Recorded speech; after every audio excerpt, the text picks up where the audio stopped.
नमस्कार, मी मानसी देशपांडे. पुढच्या 30 मिनिटात आपण घेणार आहोत 50 बातम्यांचा आढावा. सुरुवात करूया महावेगवान घडामोडींना.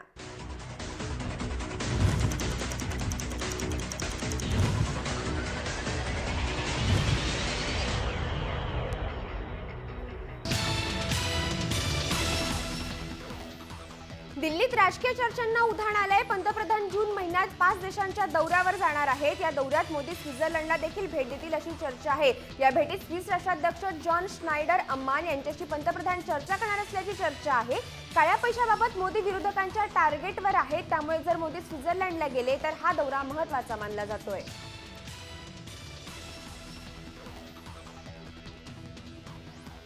विधान परिषदेसाठी आघाडीचे वसंत डावखरेही रिंगणात आहेत. विधान परिषद निवडणुकीत पुन्हा एकदा चुरस निर्माण झाली आहे. आशिष शेलार यांनी त्या संदर्भात ट्विटरवरून एक नवीन फोटो पोस्ट केलाय. या फोटोमध्ये बहुजन विकास आघाडीनं भाजपाला पाठिंबा दिल्याचं फोटोमध्ये म्हटलंय. विधान परिषद निवडणुकीत युतीचे रवींद्र फाटक तर आघाडीचे वसंत डावखरे रिंगणात आहेत.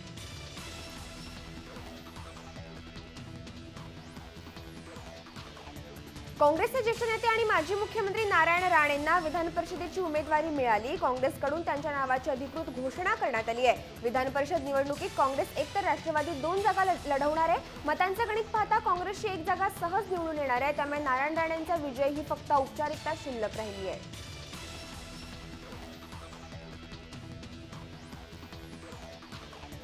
अंडरवर्ल्ड डॉन दाऊद इब्राहिमच्या घरातून महसूल मंत्री एकनाथ खडसे यांना फोन आल्याच्या प्रकरणाला नवीन वळण मिळालंय. सायबर हॅकर मनीष भंगाले यांनी खडसे विरोधात मुंबई हायकोर्टात याचिका दाखल केली आहे. त्यामध्ये त्यानं खडसे यांना आलेल्या फोन कॉलच्या डिटेल्सची सीबीआय मार्फत चौकशी करण्यात यावी अशी प्रमुख मागणी केली. त्यामुळे दाऊद फोन कॉल प्रकरणात खडसे यांची डोकेदुखी पुन्हा वाढली आहे.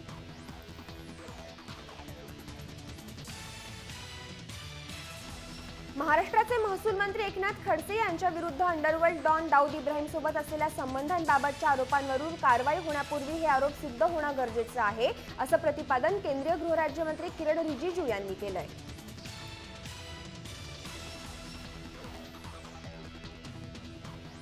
अमरावतीमध्ये मुख्यमंत्र्यांच्या स्वागतासाठी टँकरनं पाणी नासाडी केल्याप्रकरणी जिल्हाधिकाऱ्यांनी मात्र मौन बाळगलंय. मुख्यमंत्र्यांच्या स्वागतासाठी लाखो लिटर पाणी रस्त्यावरून ओतून रस्ते धुण्यात आले. जय महाराष्ट्राच्या बातमीनंतर मुख्यमंत्र्यांनी घटनेच्या चौकशीचे आदेश दिले. मात्र जिल्हाधिकारी किरण गीते यांनी यावर काहीही बोलायला नकार दिला.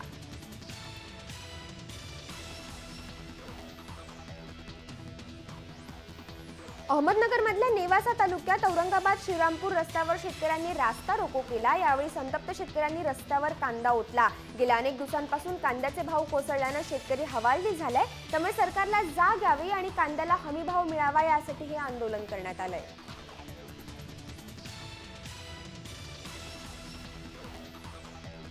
इंदू मिलच्या जागेत अमेरिकन सायक्लोरामा चित्रशैलीच्या धर्तीवर बाबासाहेब आंबेडकरांचा जीवनपट उलगडला जाणार आहे. यासाठी सरकार विशेष प्रयत्न करणार असल्याची माहिती सामाजिक न्यायमंत्री राजकुमार बडोले यांनी दिली आहे. या शिल्पनिर्मितीसाठी 1 जूनला अमेरिकेचा दौरा देखील करण्यात येणार आहे.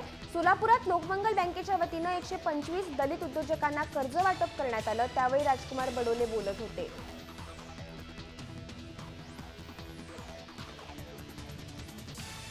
उन्हाळ्याच्या सुट्टीची मजा लुटण्यासाठी मुंबईतल्या कुर्ल्यात पल्लवी फाउंडेशनच्या वतीनं बाल जल्लोष कार्यक्रमाचं आयोजन करण्यात आलं होतं. मजा मस्ती धमाल तर झालीच, पण विद्यार्थ्यांमधल्या कलागुणांना वाव देण्यासाठी यावेळी चित्रकला स्पर्धा आणि इतर कार्यक्रमांचं देखील आयोजन करण्यात आलं होतं.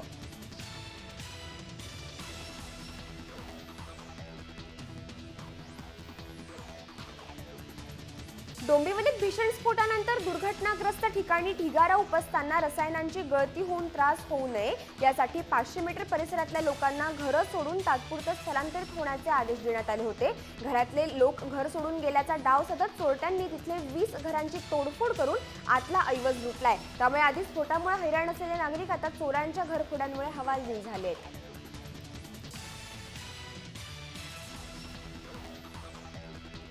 मुंबई पुणे एक्सप्रेसवेवर झालेल्या अपघातात 2 लहान मुलांसह 6 जण गंभीर झाले. ते सध्या जखमींवर निगडी रुग्णालयात उपचार सुरू आहेत. मुंबईहून पुण्याला जात असताना लवळे गावाच्या हद्दीत हा अपघात झाला. गाडीचा टायर फुटल्यानं गाडीचा अपघात झालाय. शनिवारी देखील खंडाळा एक्झिट पॉइंटवर ट्रकला अपघात झाल्यानं मुंबई पुणे एक्सप्रेसवेवर काही काळासाठी वाहतूक विस्कळीत झाली होती.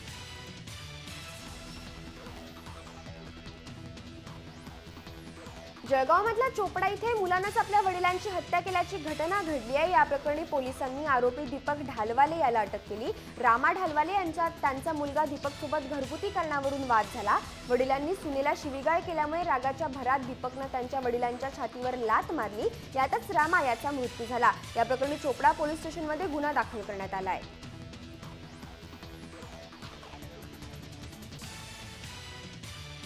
जळगावात बांधकाम कामगार आक्रमक होत त्यांनी पालकमंत्री एकनाथ खडसेंच्या घरावर मोर्चा काढला। यावेळी मोर्चेकरांना अडवत पोलिसांनी ताब्यात घेत काही काळानंतर सोडून देखील दिलं। प्रलंबित मागण्या मान्य कराव्यात यासाठी हा मोर्चा काढण्यात आला होता। शासनानं नोंदणीकृत कामगारांना 5,000 रुपये मंजूर केले असताना कामगार आयुक्तांनी परिपत्रक काढत 7,300 कामगारांपैकी 100 कामगारांना 5,000 अनुदान मंजूर केलं। याचा देखील यावेळी निषेध करण्यात आला।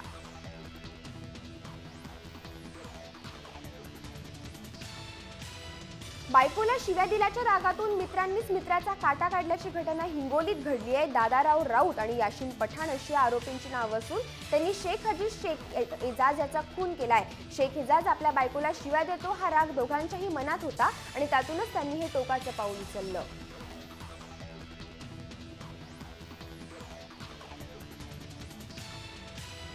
सातारा जिल्ह्यात धक्कादायक घटना घडली आहे। आंतरजातीय प्रेमविवाह केलेल्या दाम्पत्यानं आत्महत्या केल्याचं उघड झालंय। वर्षभरापूर्वीच त्यांनी लग्न केलं होतं, तर आत्महत्या केलेली विवाहिता 7 महिन्यांची गरोदर असल्याचं प्राथमिक तपासात समोर आलंय। दरम्यान या प्रकरणी उमरज पोलीस ठाण्यात गुन्हा दाखल करण्यात आलाय। तर या दाम्पत्यावर काही दबाव होता का या दिशेनं पोलीस आता तपास करतायत।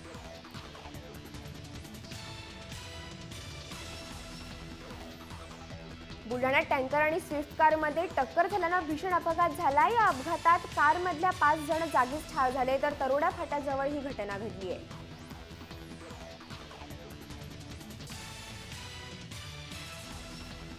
नाशिकमधल्या मालेगाव धुळे आग्रा महामार्गावर कार आणि ट्रकमध्ये अपघात झाला। या 3 जणांचा मृत्यू झालाय, तर 2 जण जखमी झाले आहेत। जखमींवर मालेगावच्या रुग्णालयात उपचार सुरू आहेत। सवनगाव फाट्याजवळ हा अपघात झालाय।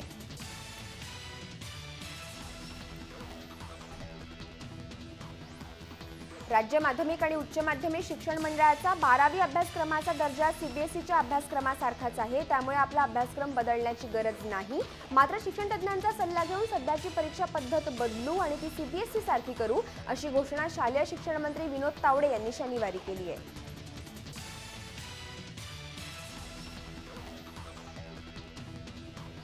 महाराष्ट्र राज्य माध्यमिक आणि उच्च माध्यमिक शिक्षण मंडळाकडून 10वीच्या परीक्षेचा निकाल आठवडाभरात जाहीर होईल। फेब्रुवारी-मार्चमध्ये या परीक्षा घेण्यात आल्या होत्या। येत्या 2 दिवसात निकालाची तारीख जाहीर होण्याची शक्यता आहे।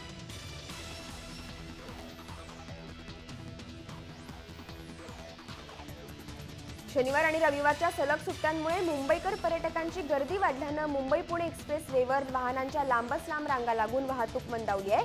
महाबळेश्वर आणि अन्य पर्यटन स्थळांकडे पर्यटकांचा ओढा वाढल्यानं एक्सप्रेस वेवर मुंबईहून पुण्याकडे येणाऱ्या मार्गावरची वाहतूक मंदावली असून जवळपास 3 ते 3.5 किलोमीटर अंतरापर्यंत वाहनांच्या रांगा लागल्या आहेत।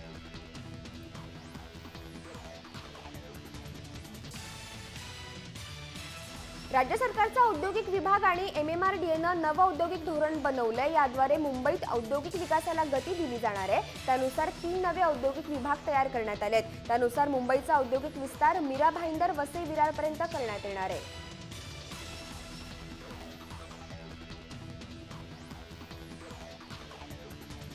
मुंबई महापालिकेच्या प्रस्तावित विकास आराखड्यात तारांकित हॉटेलांसह 5 एफएसआय ठेवण्यात आलाय। मात्र गिरणी कामगारांच्या घरांसाठी फक्त 4 एफएसआय ठेवण्यात आलाय। त्यामुळे पालिका आयुक्तांनी गिरणी कामगारांवर अन्याय केल्याची भावना व्यक्त होतीये।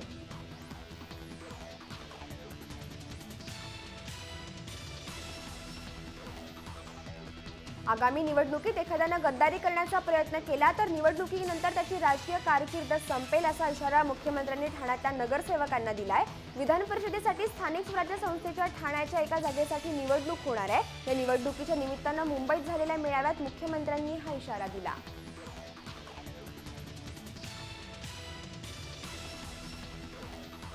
मुंबई महापालिका डिजिटल कनेक्टिव्हिटी अधिक वेगवान करणार आहे। यातून रोजगार आणि व्यापाराला प्रोत्साहन देण्यासाठी पालिका प्रयत्न करणार आहे। सरकारच्या या महत्त्वाकांक्षी योजनेची तरतूद पालिकेच्या विकास आराखड्यात करण्यात आली आहे।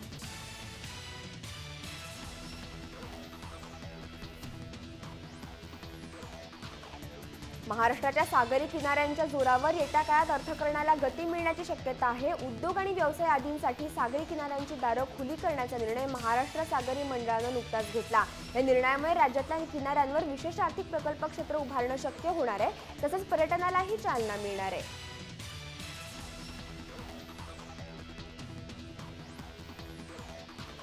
मुंबई महापालिकेच्या उत्पन्नाचा स्रोत असलेला जकात बंद करून जीएसटी लागू होणार आहे. त्यामुळे पालिकेचं उत्पन्न घटणार आहे. हे उत्पन्न भरून काढण्यासाठी जकात नाक्यांच्या जागांचा व्यावसायिक वापर केला जाणार आहे. याविषयीची तरतूद विकास आराखड्यात आहे.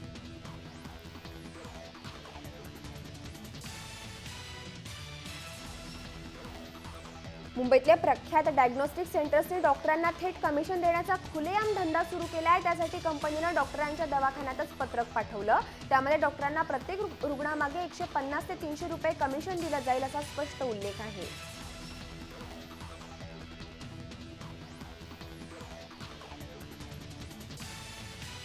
मुंबईतल्या ओव्हल मैदान ते विरार दरम्यान खासगी भागीदारीतून अतिरिक्त रेल्वे मार्ग उभारण्याचा प्रस्ताव पश्चिम रेल्वेनं सरकारकडे दिला. या नव्या मार्गिकेची तरतूद पालिकेच्या नव्या विकास आराखड्यात केली आहे. हा अतिरिक्त रेल्वे मार्ग झाल्यास प्रवाशांना दिलासा मिळू शकेल.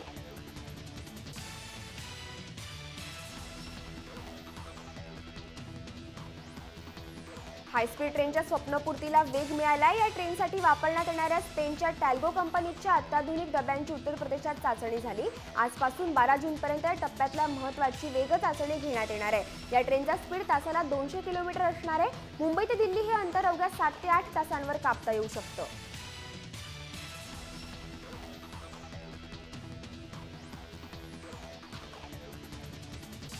उपनगरीय रेल्वे मार्गावर महिलांचा प्रवास सुखरूप आणि बिनधोक होण्यासाठी मध्य रेल्वेनं आपत्कालीन स्थितीसाठी लोकलमध्ये पॅनिक बटनची सुविधा सुरू केली आहे.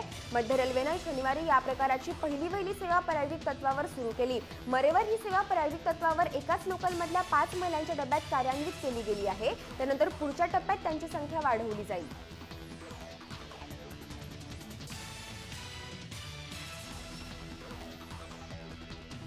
बुलेट ट्रेनसाठी वापरण्यात येणाऱ्या स्पेनच्या टॅल्गो कंपनीच्या अत्याधुनिक डब्यांची उत्तर प्रदेशात चाचणी झाली. 29 मे पासून 12 जूनपर्यंत या टप्प्यातल्या महत्त्वाची वेग चाचणी घेण्यात येणार आहे.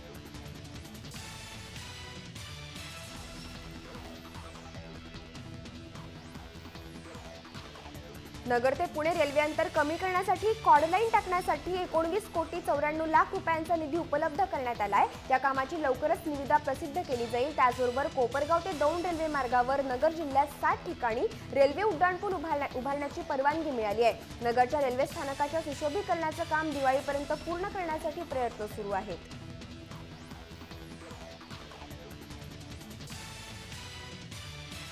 मोठ्या गाजावाजा करत महाराष्ट्र पर्यटन विकास महामंडळ आणि बेस्ट यांनी मुंबई दर्शन सेवेची घोषणा एप्रिलच्या शेवटच्या आठवड्यात केली होती. मात्र जून उजाडला तरी ही सेवा सुरू झालेली नाहीये.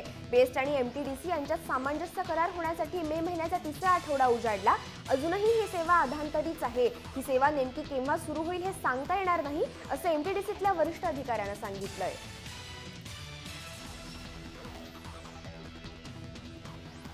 मे महिन्याच्या अखेरीस राज्यातल्या 12,000 गावं आणि वाड्यांमधल्या 5,738 टँकरद्वारे पाणी पुरवठ्याची व्यवस्था करण्यात आली आहे. ही व्यवस्था करताना प्रशासनाची भंबेरी उडतीये.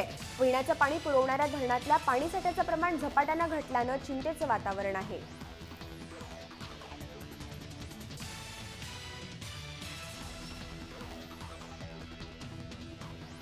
संकटसमयी ज्येष्ठ नागरिकांना तात्काळ पोलिसांची मदत मिळावी या उद्देशानं राज्य पोलिसांतर्फे प्रतिसाद हे मोबाईल ॲप्लिकेशन बनवण्यात आलंय. या ॲपचा लोकार्पण सोहळा आणि ज्येष्ठ नागरिकांना सुरक्षेची हमी देण्याकरिता नेरूळ येथे कार्यक्रमाचं आयोजन करण्यात आलं होतं. या प्रसंगी पोलीस आयुक्त हेमंत नगराळे यांनी उपस्थित ज्येष्ठांना सुरक्षेविषयी मार्गदर्शन केलं.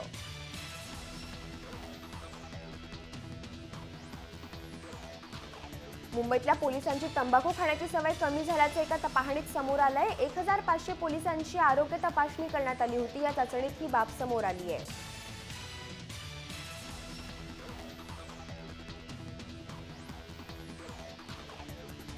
भारतात साधारणतः प्रत्येक तिसऱ्या व्यक्तीचे वाहन परवाना बनावट असण्याची शक्यता आहे. मिळालेल्या आकडेवारीनुसार रस्त्यावर जे लोक वाहन चालवतात त्यांच्यापैकी 5 करोड लोकांचे वाहन परवाने बनावट आहेत. बनावट परवान्यासोबत गाडी चालवणाऱ्या चालकाला 1 वर्ष जेल आणि 10,000 रुपयांचा दंड ठोठावण्यात येणार असल्याचा नवीन कायदा करण्यात आलाय.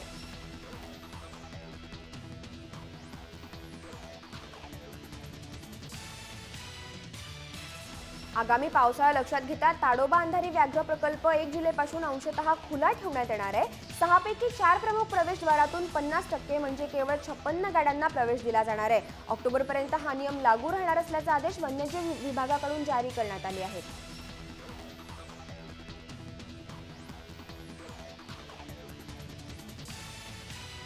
नेहमीच उकाड्यांना हैराण होणाऱ्या जळगावकरांना यंदा जबरदस्त उकाड्याला सामोरं जावं लागतंय. मे महिन्यात तापमान 47 अंशांवर गेल्यामुळे नागरिक त्रस्त झालेत. त्यामुळे जळगावकरांना पावसाची प्रतीक्षा लागू नये. त्यात येणाऱ्या जून महिन्यात आणखी तापमानात वाढ होण्याची शक्यता खासगी हवामान संस्था स्कायमेटनं वर्तवली आहे.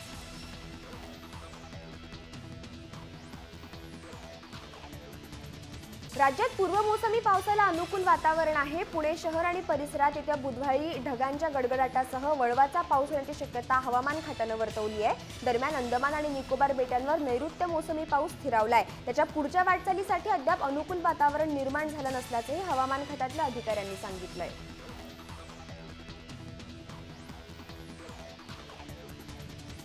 नवी मुंबई महापालिकेनं मोडकत आलेल्या इमारतींची यादी जाहीर केली. गेल्या वर्षी 92 इमारती धोकादायक घोषित करण्यात आल्या होत्या. यावर्षी हा आकडा 187 झालाय. वाशीमधल्या सर्वाधिक 87 सोसायट्यांचा यात समावेश आहे.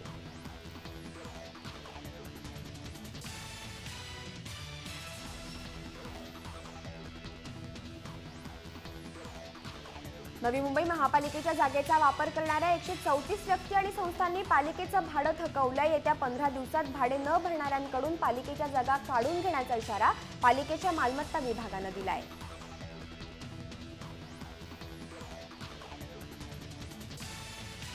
नवी मुंबई महापालिका आयुक्तांनी रोजच्या साफसफाईच्या वेळांमध्ये बदल केले आहेत. नागरिकांच्या सोयीच्या दृष्टीनं हे बदल केल्याचं त्यांनी सांगितलं. त्यानुसार घनकचरा व्यवस्थापन विभागामार्फत साफसफाई करण्यात येणार आहे.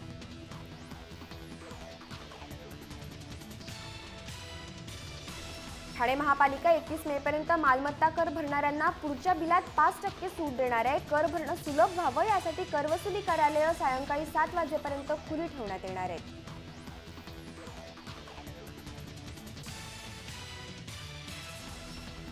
ठाण्यात चार विहिरींचं पुनरुज्जीवन करण्यात आलंय. त्यामुळे परिसरातल्या रहिवाशांना मोठ्या प्रमाणावर पाण्याचा साठा उपलब्ध झाला. अशा प्रकारे विहिरी तलाव यांचं पुनरुज्जीवन केल्यास त्यातून वापरयोग्य मुबलक पाणी मिळेल आणि पाण्याची समस्या मिटेल अशी आशा नागरिकांनी व्यक्त केली आहे.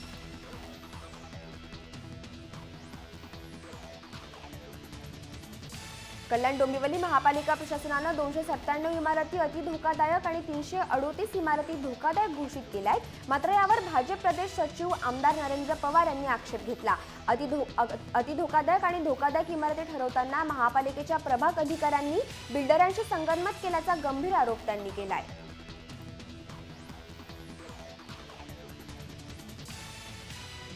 मुंबई काँग्रेसचे अध्यक्ष संजय निरुपम यांच्या नेतृत्वाखाली मुंबई काँग्रेसचं शिष्टमंडळ राज्यपाल सी विद्यासागर राव यांची भेट घेणार आहे. 30 मे रोजी दुपारी 12 वाजता ही भेट घेणार आहेत. या बैठकीत महाराष्ट्र शासनाच्या आणि मुंबई पालिकेच्या कारभारावर चर्चा होणार आहे.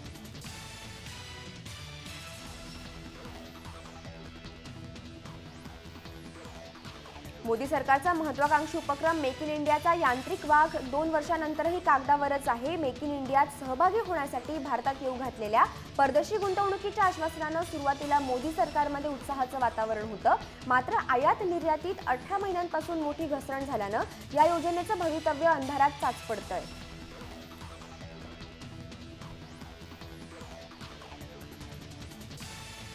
आंतरराष्ट्रीय बाजारातल्या मंदीमुळे सोन्याच्या किमतीतलं घसरण कायम आहे. शनिवारी सोन्याच्या दरानं 3 महिन्यातला नीचांकी स्तर गाठला. सोन्याचा दर प्रतिग्रॅम 28,850 रुपयांपर्यंत घसरला. या आठवड्यात सोन्याच्या दरात तब्बल 800 रुपयांपर्यंतची घसरण पाहायला मिळाली आहे.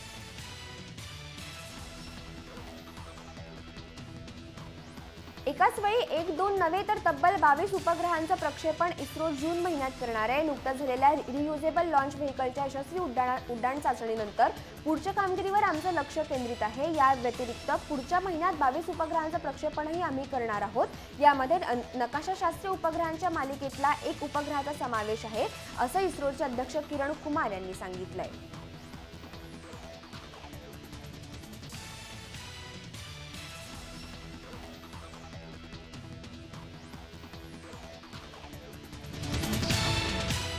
यासह महाफासमध्ये वेळ झाली इथेच थांबण्याची. तुम्ही पाहत राहा जय महाराष्ट्र, थेट अचूक बिनधास्त.